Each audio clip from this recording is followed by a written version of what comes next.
Good evening, everybody. Let me just take a minute and load up the dashboard so I can say good evening to all you good folks. Well, I've already said good evening, but so I can see who's present and accounted for right at the dawn of this new and exciting stream.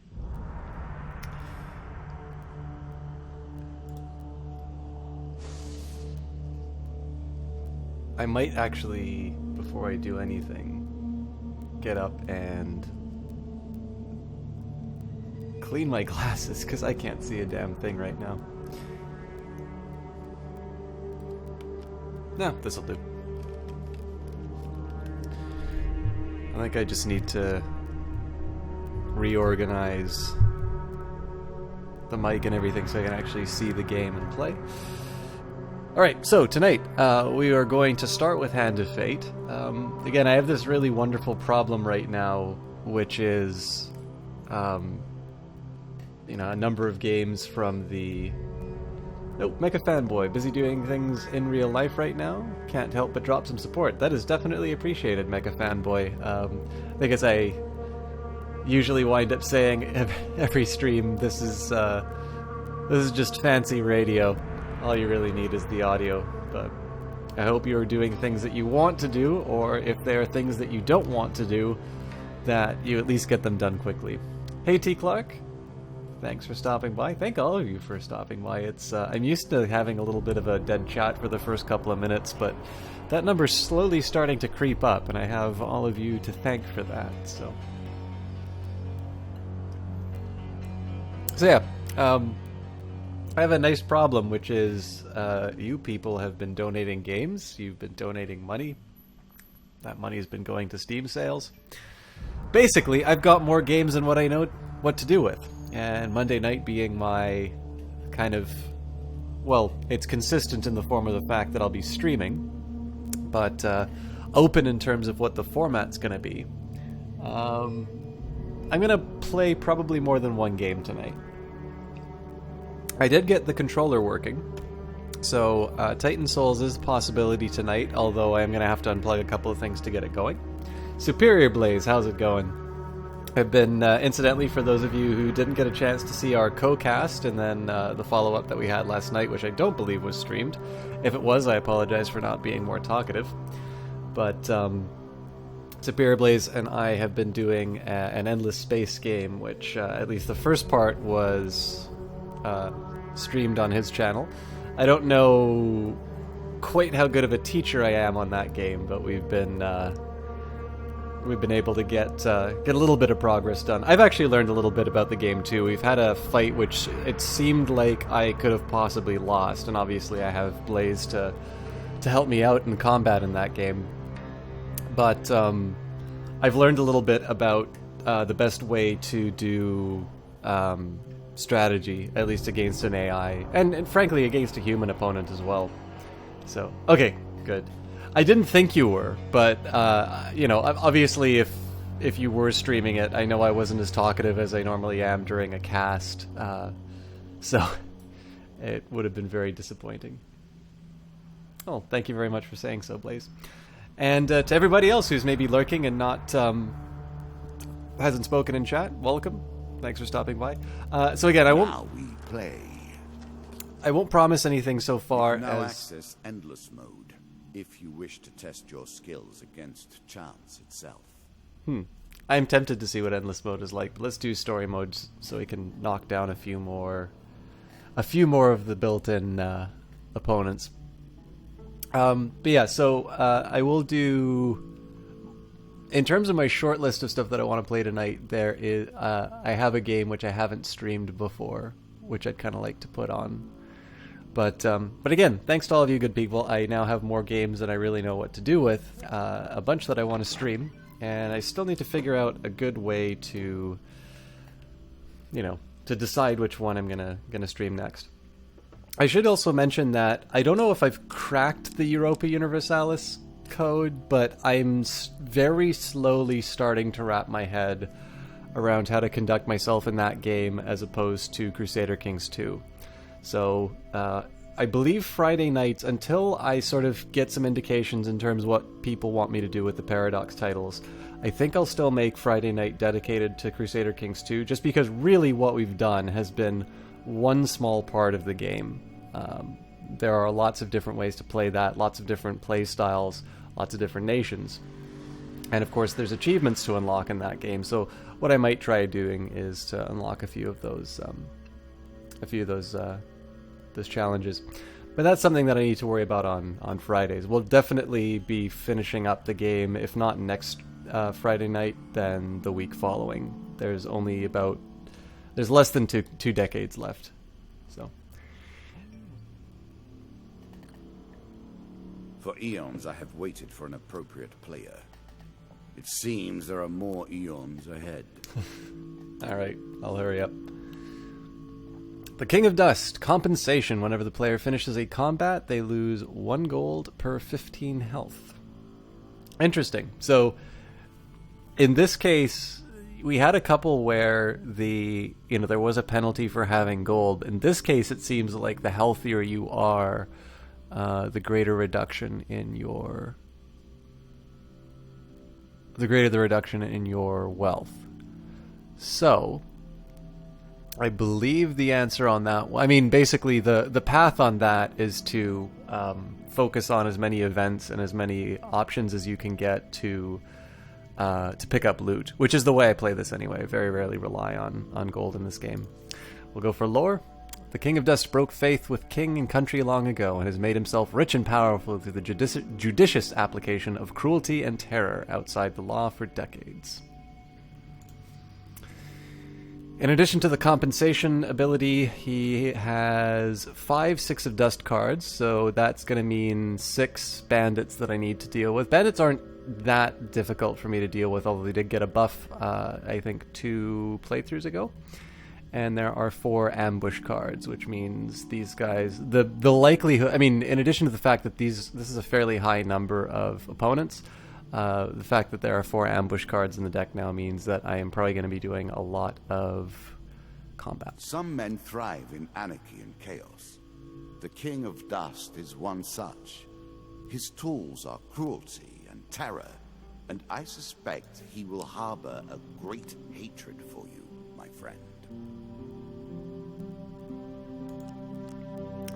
Again, I haven't played this game since I last streamed it, so I've just been going with the recommended deck. Maybe once I start losing.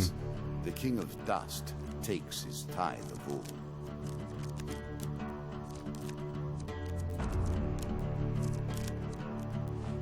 Maybe once I start losing, I'll start constructing a deck.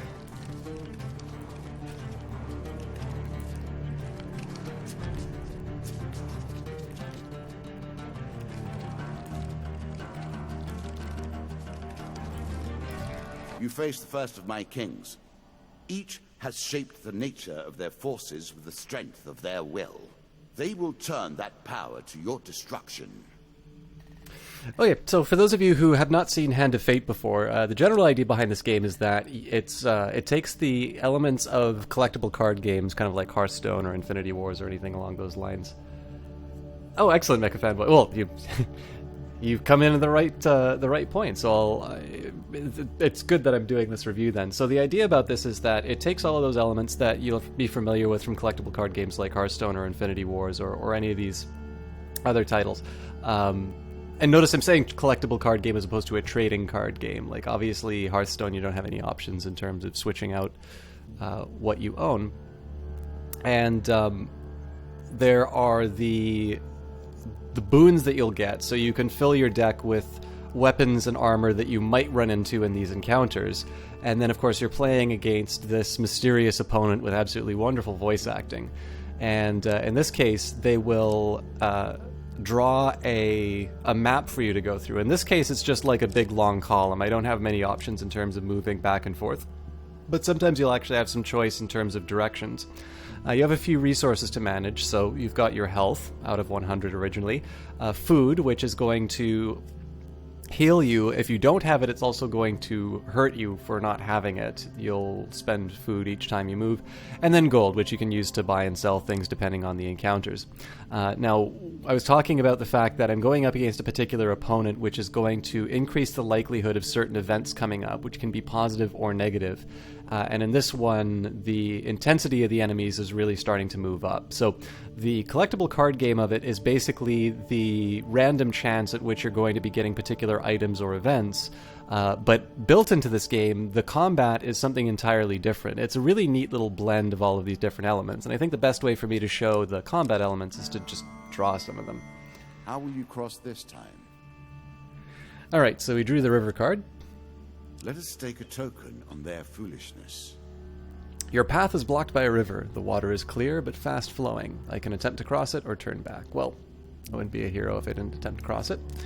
And here again we see probability. There's 2 successes, 1 huge success, and a failure. Choice.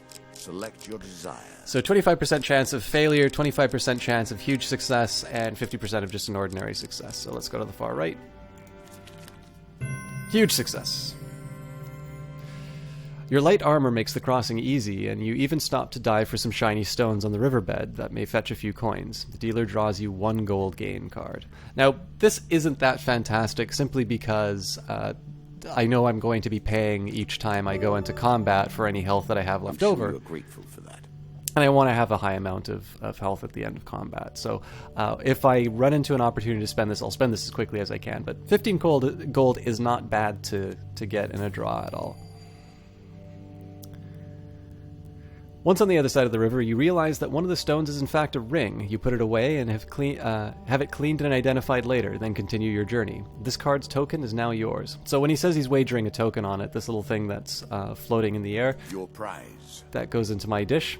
And if I win the encounter, I'm going to be able to unlock that. That's going to give me access to new cards. You're making a note here. Huge success. Well done, Mecha Fanboy. A maze of traps. You found a goblin treasure cave. Will you enter? Yes, enter the cave.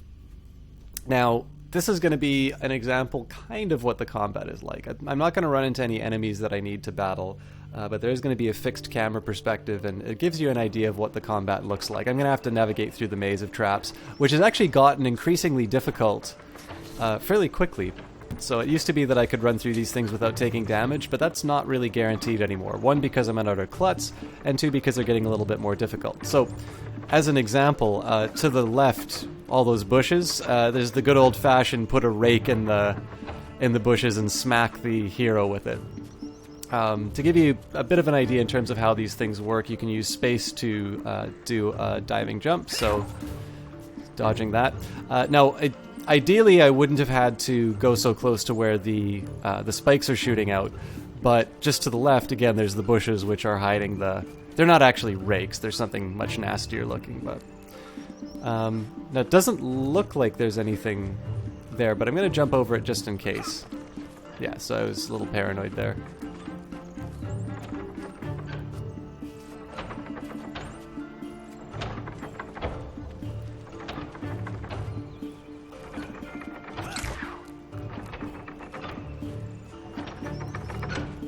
This isn't as significantly challenging as some of the other ones. This one I need to be a little careful on. There we go. And similar idea here. I just want to be careful in terms of how I navigate this. I wonder if you can do a diagonal roll. Nope. So there's an example of the rake coming and smacking me. Okay, well that was extremely careless. Jesus Christ. Well, I guess I won't need to worry about my health.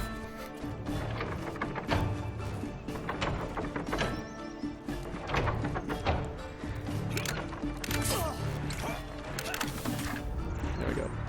So I only lost only lost half of my health there.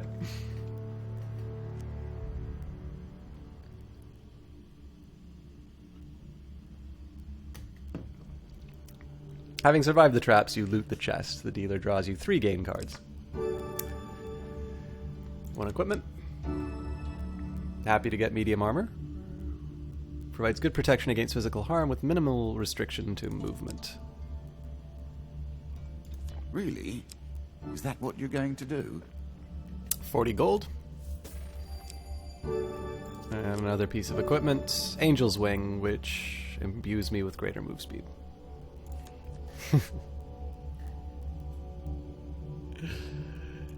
Clearly I did that so I minimize the gold loss. Mr. Lionel.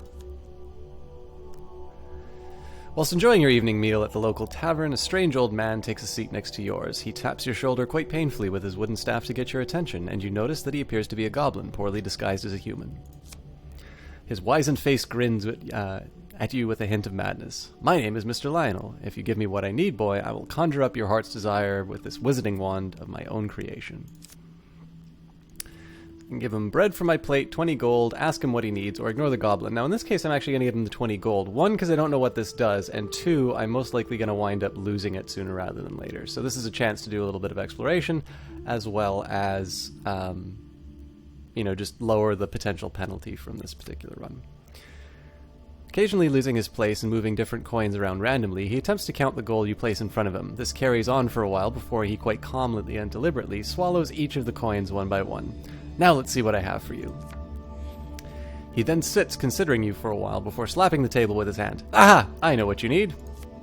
Here, Mr. Lionel pulls out a large empty cloth sack and holds it open for you. Reach in and you'll receive your heart's desire. Draw one weapon card. Huge Hammer! 35 damage. As you string together consecutive attacks, you do greatly increased damage. Press 1 to unleash a force explosion. And it's also holy, which means that there's a bit of a benefit against undead enemies, although I'm facing the King of Dust, so in this case, I probably won't wind up taking advantage of that. And this is opposed to my axe, which during combat, press the left mouse button to swing your axe. So, yes, we will equip the huge hammer. We shall meet again, the goblin suddenly declares, and he strides confidently out the back of the tavern. You'll also notice that my health has already gone up to 56, so each time you move and consume food, you do actually get a little bit of health back. Work your way through the woods and see what lies beyond. Forest escape.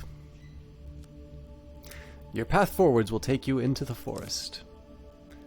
I've discovered the exit to the area. I can turn back, which there's no point, or take the forest path, which, obviously. You embark on the next leg of your adventure. Banhammer hype.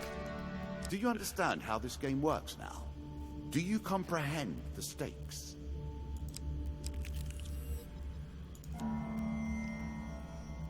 A quest that may lead you down many paths towards jealously guarded secrets. Interesting. You can notice that in the top here, there's whenever I run into an encounter which I have either I've acquired and haven't run into before, or I've recently acquired and so couldn't have run into it before. It'll give me an indicator of new up here. So Embertown Hero is something brand new to me. You come across an injured adventurer whose battered and bloodied armor tells you he's seen combat recently. Ask him his troubles. I've been chasing a pack of thieves that attacked my home village in Embertown. I killed some of them in an ambush, but I fear I lack the strength to chase the rest down. If you have any honor, you will find those jackals and make them pay.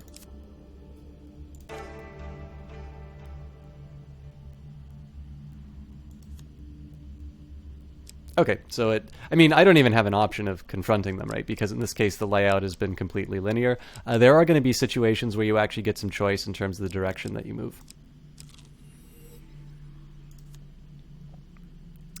The Landlocked Lubber. I will happily wager on the outcome. I do not think you have what it takes. The door to the Landlocked Lubber opens with a creak, breaking the silence like a thunderclap in a tomb. The proprietor greets you. Welcome, traveler. Before I can treat you with our hospitality, I must ask you a very important question. Have you seen, heard, or, God forbid, smelled a kraken?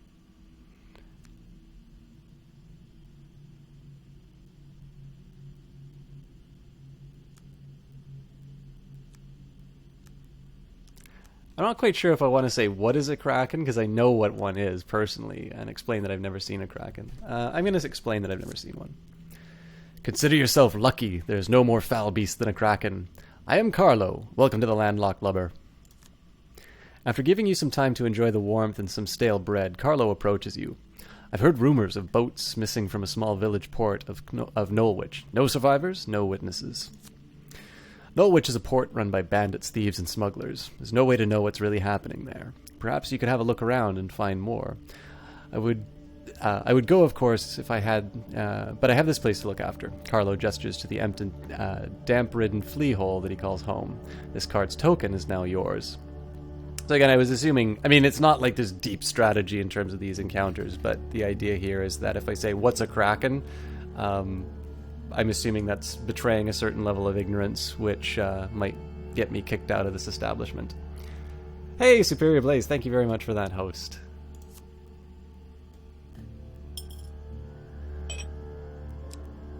And notice, again, even though I had that disastrous trap run, I'm still at 74 out of 100 just because I haven't really run into anything that damages me anymore. I am probably going to want to consider getting some food. I'm not 100% worried about it, but there's definitely some events which can really rip you apart as far as your food inventory is concerned. So, Embertown Hero, I never would have guessed that one coming up. What type of character you really are. This token will unlock more cards if you can defeat this encounter. You've caught up with the Embertown Village Raiders, who call out, "Stay your hand, adventurer, and we'll share the spoils with you." I could accept or refuse to deal with the thieving scum. Well, we are going to be the hero. You tell them to ask their gods for more mercy than you are about to show them. The dealer draws you one monster card. 4 of Dust. So this is basically the same thing that's unique to the King of Dust, save for the fact that there's only going to be 4 of them. And now you get to see the combat mechanics.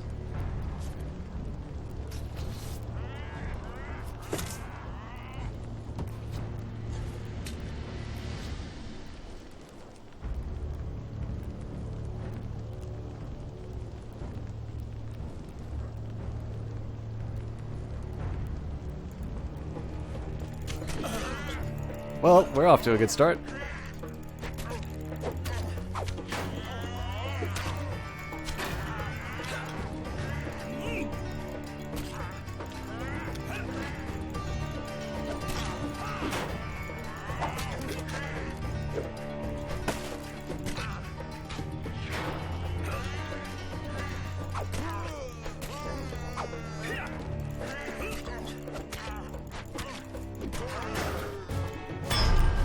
So the combat in this is fairly simple. I did get hit a couple of times, but it gives you a good indicator about when an attack is coming in, and you can counter it with your shield.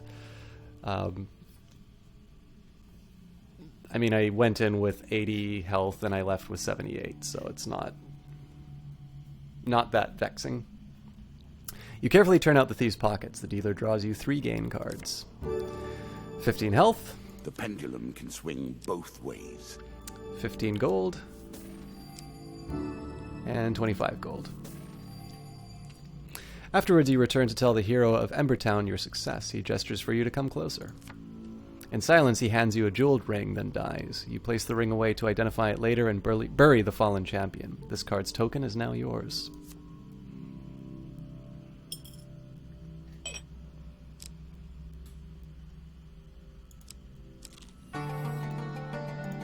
Deeper towards our foe. So again, in this particular case here, the map that we've wound up with, which I don't know if it's designed specifically for each hero or if it's randomly distributed, but in each of these cases we've had linear layouts. And so in this case here, it's a little bit like Darkest Dungeon, where, in fact, even more restrictive than Darkest Dungeon, where you don't even necessarily decide a direction that you're going to be moving in. Rather, you're just going to follow the path, whatever way it takes you. But I don't necessarily think that's a failing of the game. Like, again, the whole point of most card games, and in fact, whenever it comes down to either designing a deck for a collectible card game like this, or, I mean, really, any card game, what it really just comes down to is the probabilities. I mean, obviously, this is explicit in a game like, Texas Hold'em. But, any game even if you're playing something like Magic the Gathering or Infinity Wars, you construct your deck. Take your time if you like. I've waited long enough. You design a deck with a particular number of each type of thing. Hearthstone makes it a little bit easier because you have a maximum number of a particular kind of card, and the sizes of the decks are fixed. But basically, let's say you wanted to throw all your best cards into a deck. Well, that's fine, but generally these games are built around combinations, and so if you throw in 100 really awesome cards, the likelihood of you drawing the combination at a time that you need to use them is going to be relatively low. So even games that don't have an upper limit in terms of the size of your deck, you're still sort of inhibited by the fact that you aren't going to be able to get your full potential. And Magic complicates that even further by having things like mana. Clearly, if you don't put enough land cards in your deck, you're not going to be able to do what you want. But of course, alternatively, if you put too much in, then you're not actually getting anything that you can use. So in this case here... What brings you to play the game? Ha! I know you will not tell me. Like all the rest, you are silent. In this case, there's not necessarily a way to do a combination. I mean, in some senses there is. You clearly, if you have a particular synergy in mind in terms of saying, it's okay, well, I'm going to have heavy armor, which is going to slow my movement speed. So I also want to make sure that I have that winged helmet that I have, which is going to increase my movement speed. That sort of stuff is a way that you can think of it as a combo in a collectible card game. But because you're just doing this linear progression through each map, you don't necessarily you're going to be building that up one piece at a time. And this is an example of a level which doesn't have this linear layout. I'm probably just going to follow a big spiral like this. Ratmen hunting. It seems you have made an enemy of the Ratmen. They do not normally attack unless provoked. You stumble upon a Ratman hunting party. Prepare to defend yourself. Dealer draws you 2 monster cards. Our old friend, the Jack of Plague, returns to fight another day. That's interesting. I didn't know former bosses can come up. So this is actually going to be a fairly tough encounter, but I'm back to 100 health, so I'm not too concerned.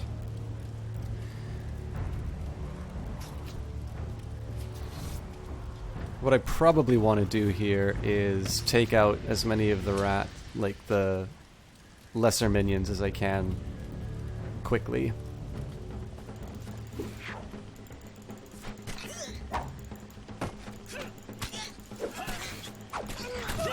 Oops.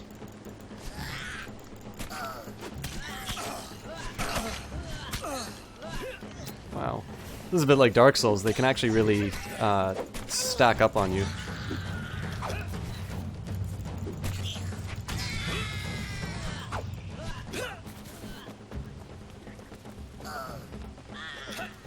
So again, running around like an idiot in this game is definitely more rewarding. Just in terms of dodging, damn it. Basically just in terms of minimizing the amount of crowding. So even though I can potentially counter some of these attacks, I'm still opting to dodge just because if I get ganged up on, like happened a second ago, it can be a pretty heavy hit as far as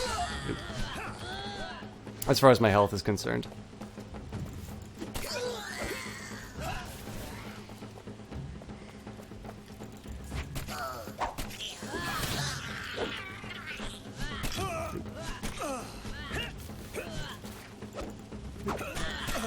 Jesus Christ.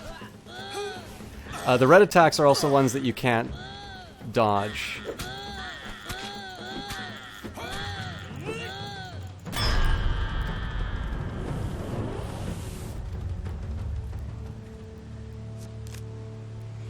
That's funny you mentioned that, Mecha Fanboy. I was actually watching Lethal Frag's review of this game, and he used the exact same word to describe the combat, which is the clunkiness. So in this case here, like I still find it reasonably enjoyable. Like it's not the Batman games by any means, but in this case here, I definitely feel like there's a bigger advantage to putting some distance between you and an enemy rather than chaining up these really awesome combos. It's a little bit of a shame because it would be really great if you could just like, you know, do this really impressive looking, 12-person combat showdown.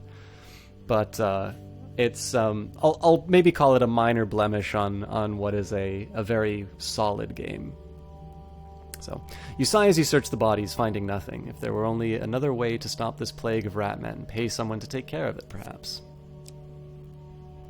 So I have two options in terms of directions. I said I was already going to do a big spiral here. I mean, again, there's no... Because I don't know the contents of these cards, equal probability of a good or bad event happening depending on the direction. What I'm trying to do is not find the exit so I can maximize my movement. But there's no way that I can know. So. The Devil's Choice. Though I admire his ilk, I live by very different rules. Running around like an idiot is rewarding. I should have your life imported into this game. You'd be a pro at no time. Always running around like an idiot.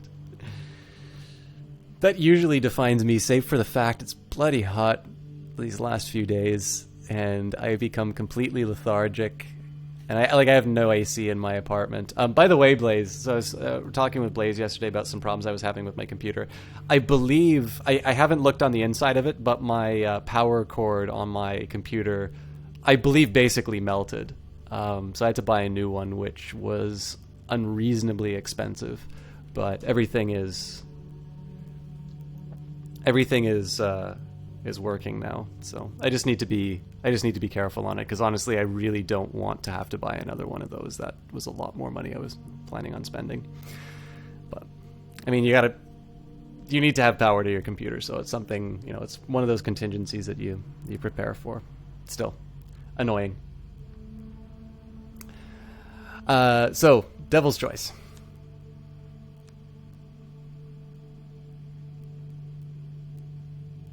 Yeah, it is what it is, right? I mean, I know, like, basically what I'm going to do now,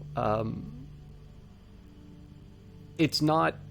Part of it is obviously a manufacturing problem. Like, there's no doubt in my mind that the heat was an element of it, but I tend to notice, like, whether it's headphones or anything, that I have there's a tendency, like, so if I have headphones, inevitably they're going to get to a point where, like, the left one doesn't work anymore, and it's just because, like, it eventually develops a bad connection. And I think that's just because, I put music players in my pocket a lot, or I put them in my backpack or something like that. And I believe there is some way that I wind up using these things which wind up like creating that loose connection. It's usually at one of the extremes. So what I've... Come now, hurry up. We don't have forever. What I've done to compensate for that is I'm basically... I'm going to be taking the power with me a lot less. And then whenever I'm charging my laptop, it's basically going to be like it's stuck in one place. I used to unplug and replug it in a lot of times, and I'd maybe have it, I'd move my everything around with me, which is the way, like, I think that's not an unreasonable thing to ask. But again, if I'm putting a lot of strain on a weak point in the cable, especially when it's really, really hot, I'm creating ideal conditions for it to break. So, a cloaked devil appears in your path. I'm here to test your might, so-called hero. Choose your foe. Well, I can choose undead, which would be great for my hammer, but I definitely want to go against the tougher enemies, so we'll go for the 3 of dust. You're no mighty hero. I will let you live with your choice.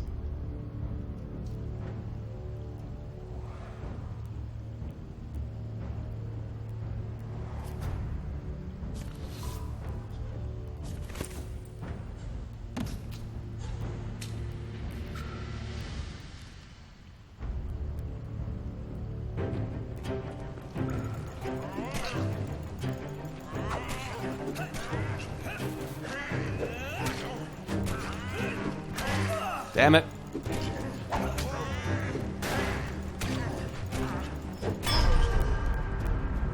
It's a little slow on my block.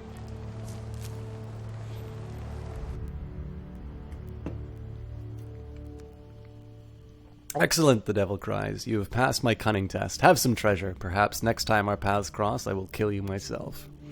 Dealer draws you 3 gain cards. So I draw 3 from the armory and select 1 to keep.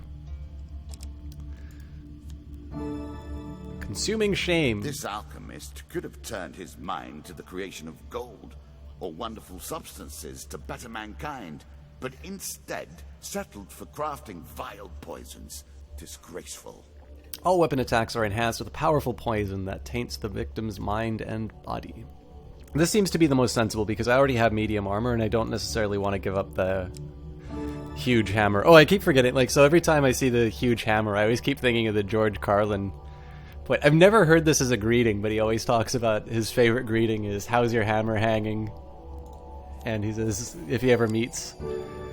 I can't remember if it's the Pope or if it's just he runs into a bishop or something like that. But it's like, "Good evening, Your Eminence. How hangs the hammer?" So, 53 health isn't exactly anything to write home about, but got more gold than anything. The bandits are sorely loyal to their king. They will not let you reach him easily. So this is one of the you can tell from the color of this card, this is one of the ambushes that come up from the King of Dust. I'm actually surprised this is the first we've run into one of them. We did achieve our goal of maximizing our movement, so in this case we've avoided finding the stairs in each of these cases. And now I'm going to do some more combat, so it'd be nice if I had a couple more turns to bring up my health, but I'm fairly confident that I won't make a mistake like last time, so I should come out relatively unscathed. 2 of Skulls, piece of cake. Especially because my hammer is holy, so it's kind of designed to deal with the undead. Really small combat area, though.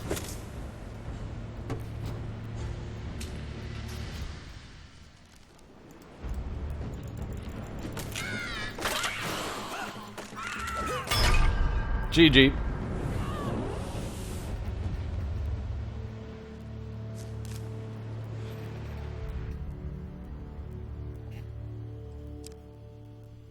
While searching the area for anything worth salvaging, you realize that one of your opponents is only pretending to be dead. I don't think skeletons are pretending to be dead. Sneak up and kill them. So, 25% chance of failure.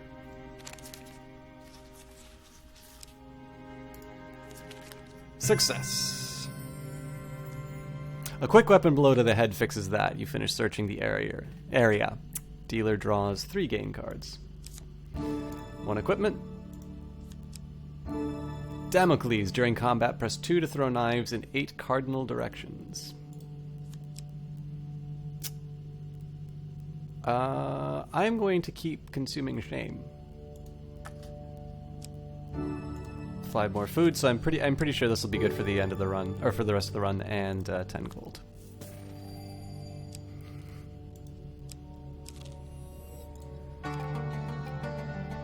Cave Mouth, so this is a new exit.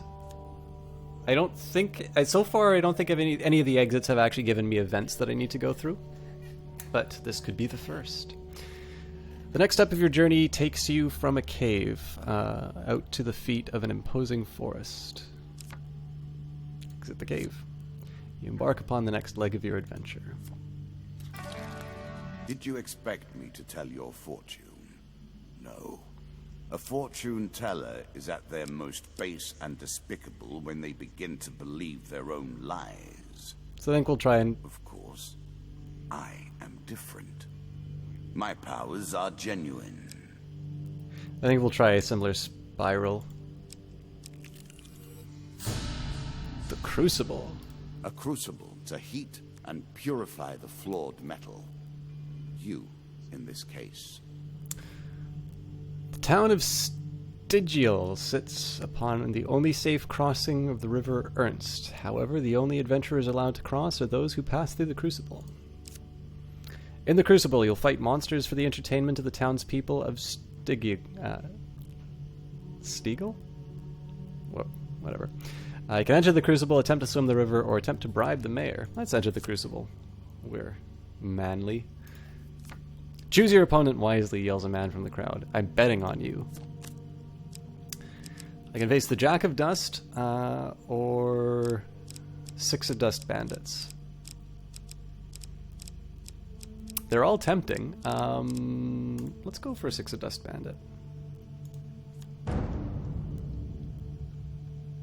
6 bandits to keep you on your toes.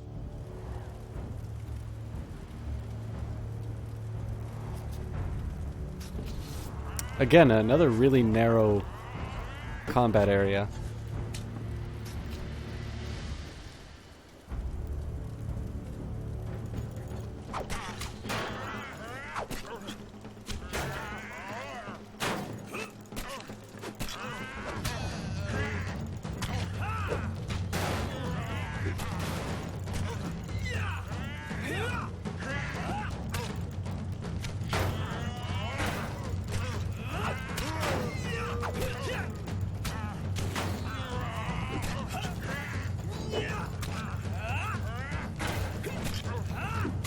I always admire a man who can turn an enemy's force against them. I say, was that an untouched combat?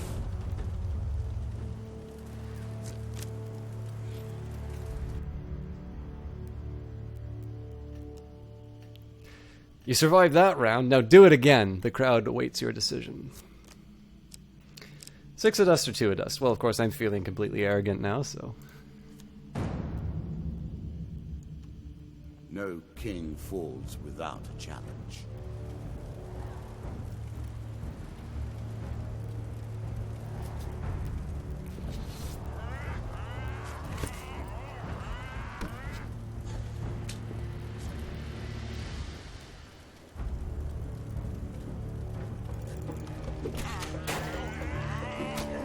Damn it.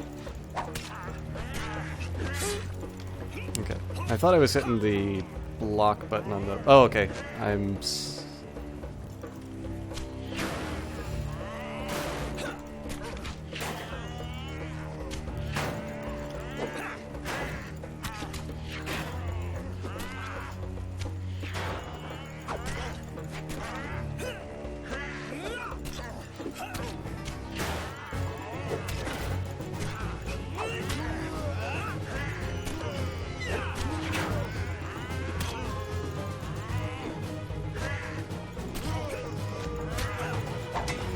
So I started that fight with my hand when I had an off by 1 error.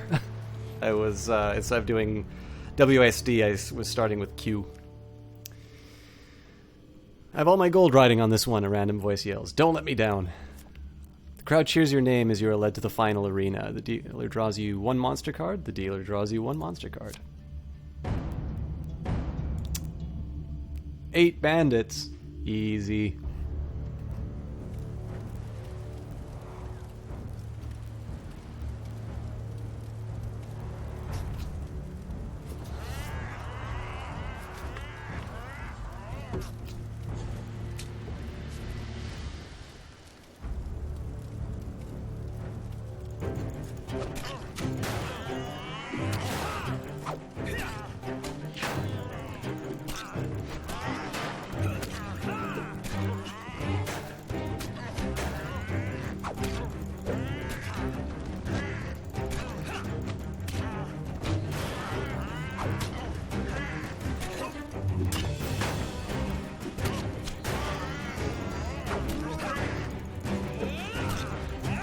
I will admit, I definitely like when they choose to slow things down.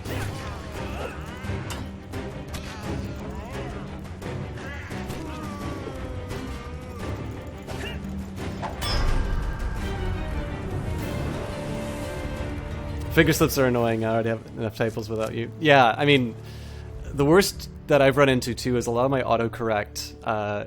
Like, I tend to know exactly what words I want to use, and occasionally I'll make spelling mistakes, but like nothing too significant. But I notice that more often than not, autocorrect will actually make me use a word that I don't want to.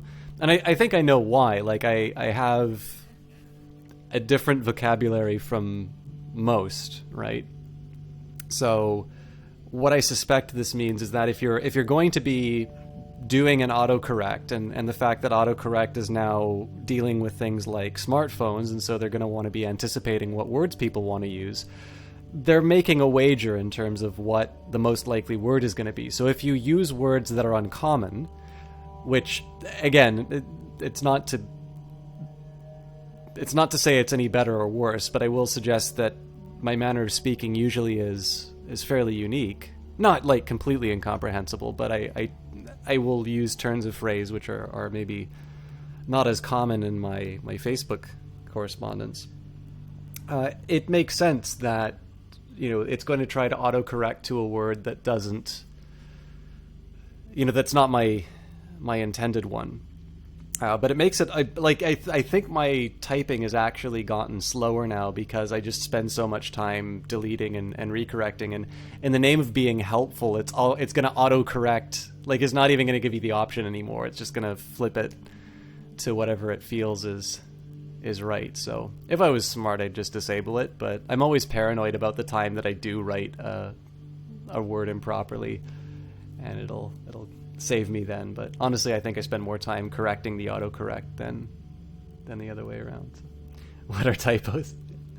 Been having fairly major issues with typing errors lately, thanks to being perpetually low or on sleep than you should be. Oh, geez, Mecha Fanboy. I'm happy to have you here, but if you need to get some sleep, feel free to nod off. I'll do my best to maybe tone it down. I'll talk about, maybe I'll talk about economics. Can talk about endogenous growth theory for you and let you nod off to sleep.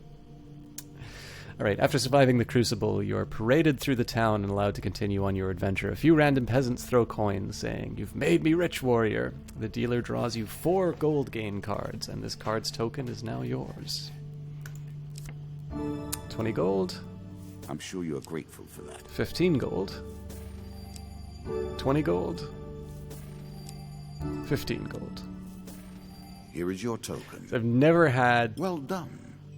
I've never had more gold in a playthrough of this game, and I've not run into a single place where I can actually use it. So I'm hoping that moving forward, then turning right and down is the correct path, but we'll find out. Traveling healer.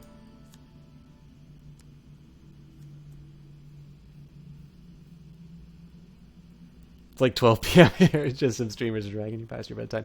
I know that feeling for sure. And actually the worst was when I was completing my bachelor's, especially with finals coming up. I spent a lot more time watching streamers than studying. I suspect I would have done quite a bit better on my finals had I sworn off of Twitch. I'm definitely going to do that for my master's. I'll still stream, but when it comes, like, if there's homework, if there's an exam, Twitch is off. Like, internet connection's off, download. I mean, this is the big illusion about research, especially if you're getting academic papers. Like, the internet is a fantastic tool for getting the things that you need, but if you're studying out of a textbook, It has been called the game of eternity that we play. I didn't think that meant you'd take forever to make a decision, mind.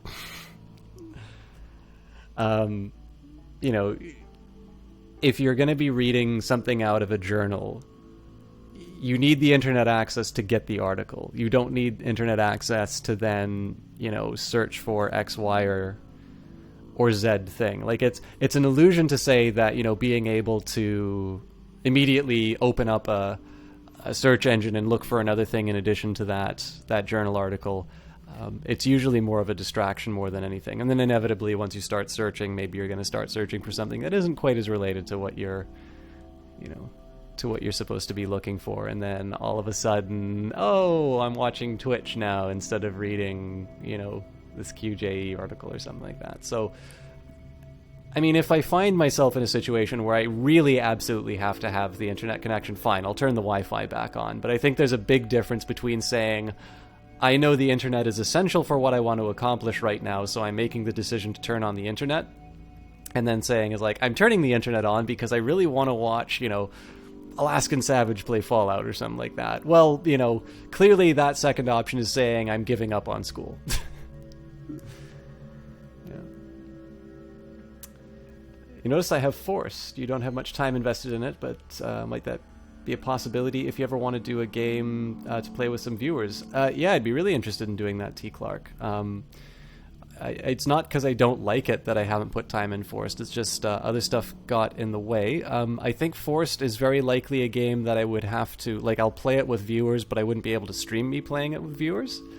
But I think that'd be cool to do it together. If anybody else has Forced, by the way, let me know. Maybe even just say something in the Steam group, because if we could get a group of people together to play that, I'd have a lot of fun. And Mecha Fanboy did that when he was studying. Grab a few weeks worth of material, then lock yourself in the room and work with it. Because you Twitch forums, anything that's related to social events online. Yeah, I mean, it's by design, right? If you're running a website and your success rises and falls based on the number of eyeballs that you've got on that site, clearly you're going to design it to be as attractive as possible. I mean, personally, I don't like Facebook that much, but I'm on it constantly. It's just the way, it's the way these things are designed. I think I'm just gonna heal up. I've definitely got money to spare. I won't, waste gold, spending 8 for 10 health when I only need 2. It's a little much. I don't think I have any curses. Well, it takes 200. Oh, neat. Okay, so this would actually... I could spend... See, this is the worst deal ever, right? Spending 200 so that when player finishes combat, they lose 1 gold per 15 health. But that's interesting that the option is there. I don't really see a use for Damocles, so I'll sell that.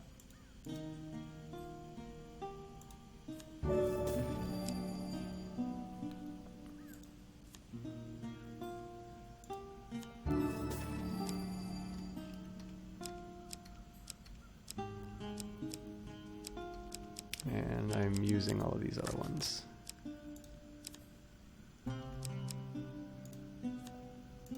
And I'll buy 5 food just...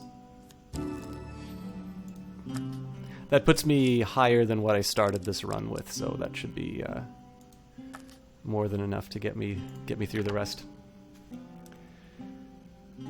Happen to notice because you have Force. Yeah, it's 200 gold to prevent the loss of... I mean... I guess... Man, what would that even take for that to be worth it? I don't see how you could ever justify spending 200 gold. I'll take the hit. Even if I top myself off to full health at the end of combat, I think it's less expensive. It's enough to put you off crossing at bridges like this. Surely there's an... Yeah, you need to have about 300 left. I mean, the way that you'd think about that, Mecha Fanboy, you'd want to consider all of your combat over the course of the round, but that's still a lot of health that you'd need to have. But yeah, T. Clark, I'm definitely interested in playing more Forced, and that definitely seems like a game that's better played with other people. I will admit I've been very bad at organizing multiplayer stuff. Blaze can probably tell you this. I think it was because he was doing his 24-hour stream that I wound up doing Endless Space with him, but I am actually interested in playing more games with people, either on stream or off stream, so we should figure out a time to do that. I think this week might not be that great, because I've got a couple things I need to do in the evening, it feels like. But maybe next week. I don't know, we'll make it work. Absolute minimum assuming that you're a beast at combat and still at least 30 rounds. Yeah, it's definitely excessive. Cool, skeletons and bandits. Didn't even read the flavor text on that.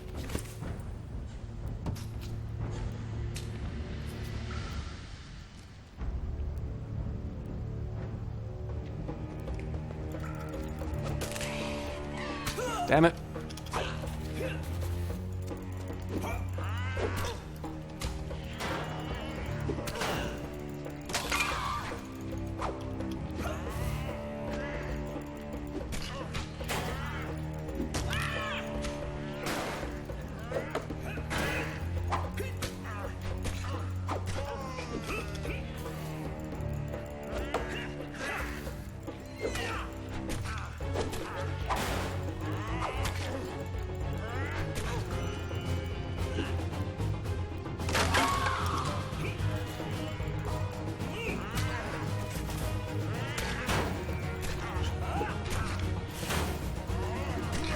Damn it.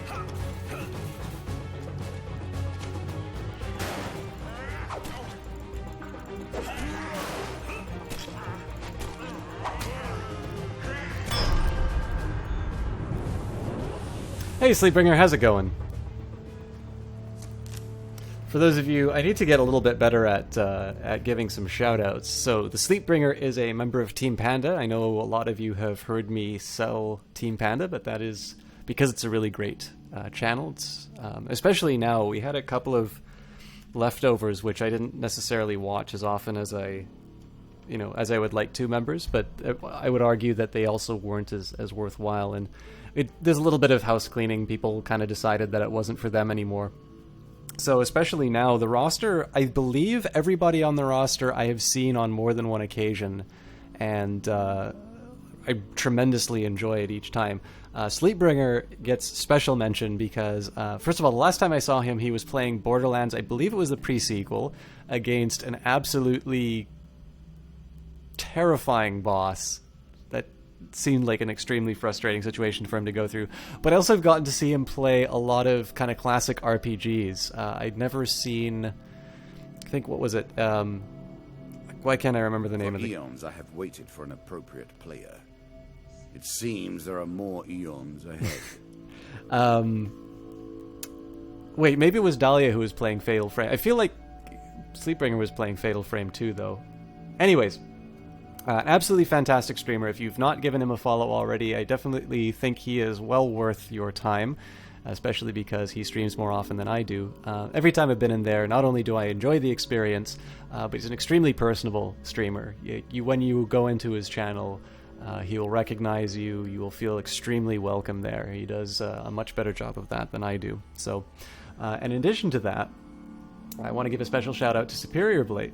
Black Dahlia played Fatal Frame. Sorry about that, Sleepbringer. I always associate you with any RPG-ish style games, so I had my doubts, obviously, but I wanted to take the gamble. I'm weighing the odds, so sorry about that. I do remember it was the first game I saw you play was an old school RPG, and the name escapes me. Sleepbringer was also kind enough to give me a Here's the Storm beta invite for a friend as well, so he's handy for things like that as well. I'd also like to give a special shout out to Superior Blaze, who did get kind of a mini one in the sense that he gave he gave us a very generous host, and I've co-casted with him for a while. Now, he's not officially a member of Team Panda, although if he doesn't mind me saying, has indicated that this might be a group that he'd be interested in.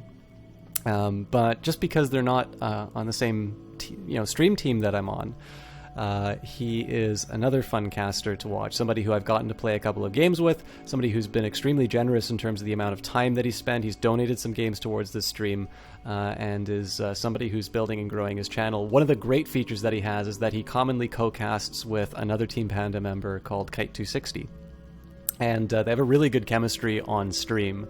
So I can't remember exactly what game that they were playing, but it almost kind of seemed like I Want to Be the Boshi style, like very difficult platformer.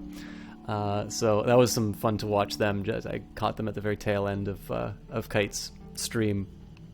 But Sleepbringer is a member of Team Panda. Superior Blaze is not a member of Team Panda, but is somebody who streams himself. And so, again, if you're looking for some variety, especially if you haven't stopped by either of those channels, I would recommend giving a follow, not just to support emerging streamers who have been very generous with their time and support themselves, but people who are good to watch.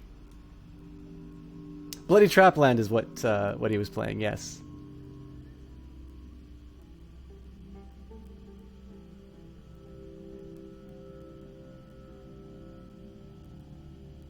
Haven't played Fatal Frame in ages. You still need to play Dread Out, which is a spiritual successor to Fatal Frame. I've never played any of them, actually, but... Bloody Trap, yeah. Superior Blaze has given you his clear opinions on that title. More equipment. Definitely like this shield. Shield for the marathon, not the sprint.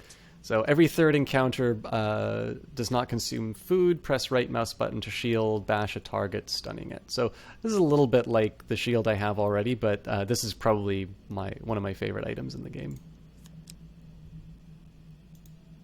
you sure that's the right approach? And more food.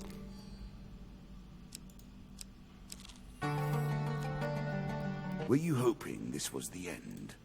No. Another flaw awaits. At their heart, all games are about power, are they not? The acquiring of power, the retaining of power, and most importantly, the use of power.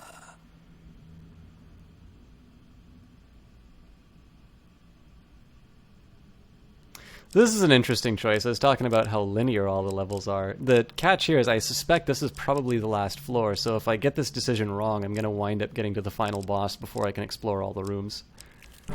Ambush! You may have to contend with every bandit in the kingdom before you reach the king.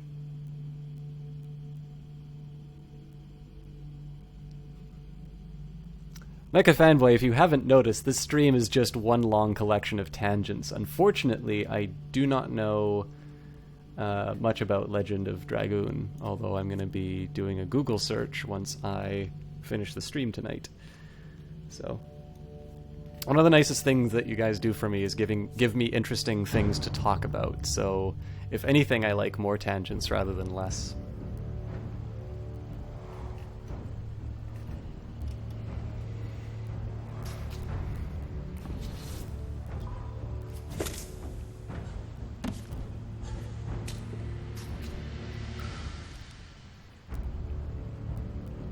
So, 2 bandits. If I take any damage, I need to hand in my adventurer card.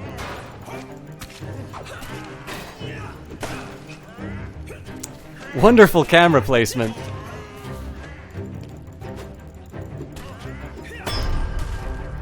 Nothing quite like fighting with a box in front of your view, eh? Honestly, like an LOD remake more than Final Fantasy VIII. Haven't actually managed to catch any of your streams aside from that raid, actually. That's fine, Mecha Fanboy. Yeah, I mean, I'm... I suffer technical constraints in the sense that I can only upload at a certain bandwidth, so I have to keep the bitrate low. Nobody's watching this stream for the looks. I don't have a cam. The only way that I interact with people is through my voice. And I am lucky enough to have a variety of opinions on things. So if there is one comparative advantage I have on Twitch, it's that I can generally talk about quite a few things. I will, of course, say when I don't... Oh, wait a minute. Sorry. I think I get what you're talking about now. Legend of Dragoon was the first game that I saw you play, right? Sleepringer? I think it's because you and Mecha Fanboy have the same color on my monitor. Take your time if you like. I've waited long enough. I think, yeah, okay, I think I get what we're saying now. I believe you might actually be right. That name is sounding quite familiar to me. Sorry that took me so long to realize. Yeah, Mecha Fanboy. Basically, this stream is full of opinion and conjecture. If there's... Stream starts on a tangent, and every successive discussion is merely a tangent of the previous tangent. T. Clark knows what it's about. Success. Honestly, it's the reason you like my stream a lot, mainly because it's almost me entirely and my interactions. Yeah, well, I mean... I run into... Like, I've started talking about Twitch more. I don't have a lot of gamer friends in real life. Mercenary contract. Once per combat, press 2 to activate an aura that makes every successful strike drop gold. That'd be a really wonderful synergy with my hammer that gets stronger with each strike, but I prefer the idea of the poison. I'm sure you're grateful for that. But, like, for me, I don't generally watch Twitch channels so I can see some guy sit down and play a game, or some girl sit down and play a game. Generally, I watch for a personality. And so, you know, whatever merits or defects my personality has, I figure the very least that I can do is talk about the things that interest me. And if they happen to be related to gaming, great. I think that's one one thing that I like, I really like studying. I really like the subjects that I study. And so if there is a way to relate them to... It amuses me to watch them theorize, to attempt to discern the very likeness of the gods down to their toes. There's ways for me to relate what I study and what interests me to the game that I'm playing, so much the better. But the nice thing now is that there's been at least enough life in the stream at this point that people provide me material to react to, although sometimes I misinterpret what it is until much later than I should get. Should you switch over to a different color? No, I'm just being dumb. Every time Mecha and you are in the same channel, people confuse the purple names.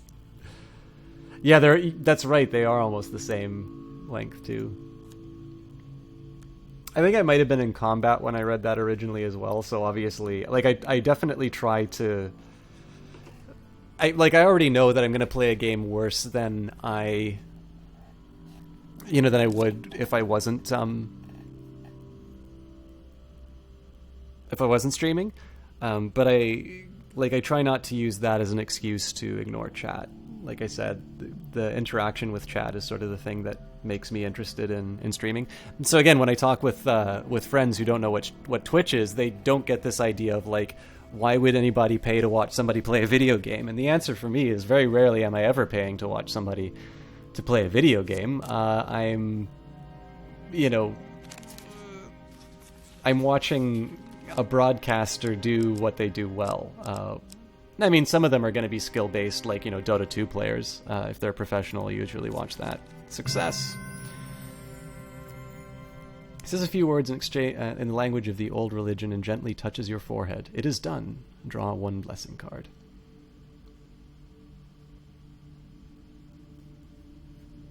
Beauty of Twitch is all the great people to talk to. Not sure what color to swap to. So. You made so many friends on Twitch. Yeah, I mean, there's... Oh. I made that a little too powerful. I will have to rebalance that next time. The player inflicts triple damage against foes who are stunned. Definitely doing well so far as... Catch a ride! Better than trudging along a muddy road. Certainly. Found a friendly trader willing to let you ride on his wagon. Let's turn back. So it looks like we're not at the end yet, which is a little spooky because I gave away half of my food, but we'll see what we can do. Yeah, I mean, at least in the case of Twitch, you're running into people with a common interest. Whereas if you're on, if you're just considering geography, which before the internet is really the only way that you can wind up making friends, like just because you live in a similar location doesn't necessarily mean you're going to have anything in common. So that's one of the... This is, to me, the heart and soul of Twitch, is whether you meet people inside of chat rooms or whether you're becoming friends with a broadcaster or something like that. Generally, the nice thing is that there's enough diversity in the fact that people with different jobs, different life experiences are all getting together. But there's at least that one commonality of some kind of interest in the game. It may be because